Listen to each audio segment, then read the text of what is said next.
What's going on, everybody? Welcome back to GmiasWorldPodcast. Today we're going to be talking about Week 12 Monday Night Football 2020, and we're going to jump away with the takeaways from what I saw personally. I'm going to go ahead and let you guys understand a couple things, though. I told you guys earlier in the year that DK Metcalf is a very, very special player. When I'm saying special, he has the potential to be very, very great. I know a lot of you guys will agree with me on that.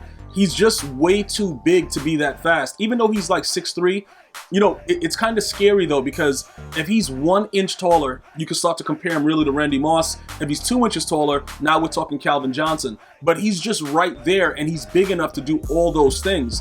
And, you know, it's just very, very impressive to see that man roam the field, go up against veterans and do whatever he wants. Darius Slay obviously was just getting manhandled accordingly. But it's not about that. You know, it's not about any of that right now. What it's about is, you know, Russell Wilson had a very, you know, decent day, 230 yards, 22 of 31. Not that big of a deal, all right? Chris Carson, for the time that he ran, I saw like that big explosive run that he got when he got the touchdown. That was huge, very, very impactful. I just want to point out that Hail Mary at the end, we're going to get to that in a second, but that's all garbage time. I'm starting to worry about, you know, what Doug Peterson is doing, you know, Jalen Hurts, Carson Wentz, that situation. A lot of Eagle fans are calling for the job of Carson Wentz. We'll get to that. But let's just focus in on the fact that Russell Wilson right now has 2 receivers that can actually make him completely dominant. If his defense is able to play well, they can be very, very dangerous in the NFC. The very interesting thing about all of this is that many people, including myself, we're not even talking about them as far as coming out of the NFC. We're not even talking about the Seahawks. Me personally, I don't believe that Pete Carroll can overcome that Super Bowl debacle, but anything can happen because it's 2020, right? So, you know, he might be able to do something, but this is a very...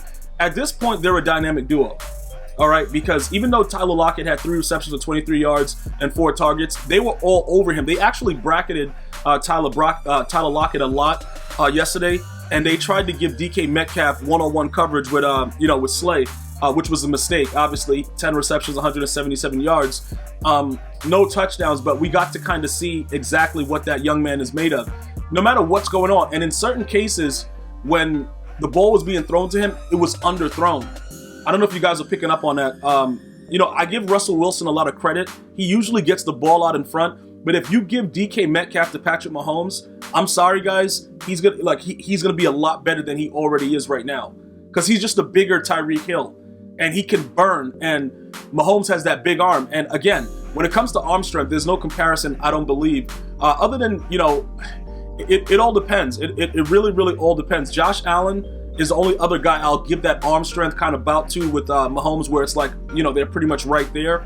But Russell Wilson can't. He's running that fast that Russell Wilson can't really get the ball laid out in front. It was several plays that I looked at, and I'm like, if he could just get the ball out in front a little bit more, you know, it's a touchdown. It's obviously a touchdown, but he doesn't have that arm strength. He can't keep up with the speed of DK Metcalf. Sometimes even Tyler Lockett. What happens is Tyler Lockett will take off from the line of scrimmage, and if he sees him early, you know, it's a touchdown. But when he sees him late, he has to get that extra oomph of that extra like 10 yards on it.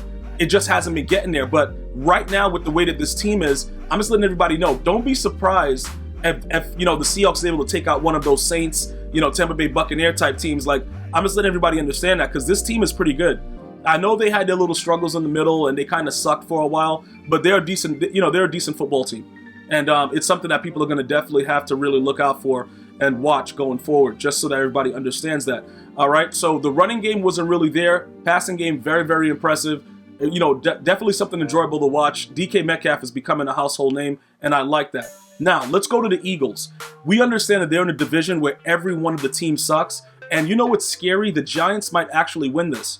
The Giants could actually pull out of the NFC East because the Cowboys are terrible. Washington, maybe. I just feel like the Giants are just, you know, they're just the perfect team to make it because nobody thought they're going to do anything. And it just seems weird. Like they won again, obviously, against the Bengals. Nobody, you know, Joe Burrow's out. It's nothing really going on, but it just seems like the Giants may pull out. But look, I want to talk about Jalen Hurts, because watching him come into the game by himself for the first time without Carson Wentz on the field, which they were just trying to see what the field was like. I thought they were benching Carson Wentz when they took him off the field, because the crowd, you know, they're like, yo, this dude right here sucks. Like, get him out of here. Nobody wants him. Looking at that first pass where it was a penalty, and it came back, and then he threw another pass, whatever. He looked pretty nervous. And we're going to have to see what happens with him. I think at this point, though, with what Carson Wentz is going through, it's really, really bad because the coach doesn't believe in him. And I know a lot of you guys just like, yo, he's garbage and this and that. This was a guy that we thought was going to be an MVP the year that he shattered his knee. So it's not like it's not like he doesn't have potential. It's just that I think it's all in his head. He hasn't been able to get back to where he was before. And like, I'm going to be honest with you guys, nobody really cares. Like in sports, it's like, yo, are you going to be good or are you going to be bad? We don't really care that his head is all messed up and he's conscious about his knee, and that might be a problem. Plus, his offensive line sucks. People are not looking at that either. That's a major factor. It's something that people have to pay attention to. He was saying hike and getting sacked instantly, or having like 3 or 4 dudes just right in his face. No quarterback. I don't care what quarterback you name. They're not going to be good if that's happening. So I got to look at everything because now, it's a nationally televised game. It's only one game to focus on. That offensive line sucks, and people have to start to, consider that. Is he playing bad and making bad reads? Yes. But if you hike the ball and a guy is jumping over doing a Hadouken right in your face, like it's not much you can really do. And at the end of the day, we got to be fair with offensive line protection because you need a little bit. I'm not saying you have to have the best, but you have to have a little bit. You can't just hike the ball and a guy's just trying to tackle you. So that's a major issue there. Other than the Hail Mary that cost one guy like $500K because the spread was 6.5 and dudes is betting ridiculous money, and he throws a Hail Mary at the end of the game and it's just like, all right, cool. Richard Rodgers is here. Like, he's here to serve you, but the one from Aaron Rodgers was actually better, but it doesn't really matter. That was garbage time, and they were pretty much dominated by the Seahawks defense. And the reason that I bring that up is because we all know what happens. It looks like they get pressure up front. So if the Seahawks end up playing the Bucs in the playoffs, I'm gonna take the Seahawks. The secret to beating Tom Brady, obviously everybody knows that his kryptonite is pressure up the middle.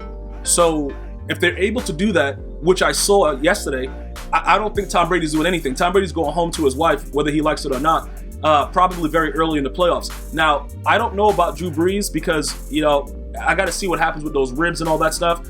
But Taysom Hill, he's been playing kind of disgusting at the quarterback position, but he's been more of a running quarterback, which might work out for them. I don't know. We have to see what happens, but I'll be very, very careful with the Seahawks. But again, with the Eagles, there's no balance. You know what I'm saying? When your quarterback is your leading rusher with 42 yards, there's no balance. Miles Sanders, he's trash. He's dropping wide open passes. Bro, okay, cool. And then it's weird because I thought that Dallas Goedert was like a tight end, but he's leading everybody with 75 yards, 1 touchdown and 10 targets. I don't know. They're in a world of pain, and we got to see what happens going on later. But I'll stay up to date because honestly, they can still win that division. And that's what's scary about how terrible that division is. Either way, we'll be there to watch it, and I'll be there to give you a podcast. I'm going to see you guys and girls next time. One love, y'all.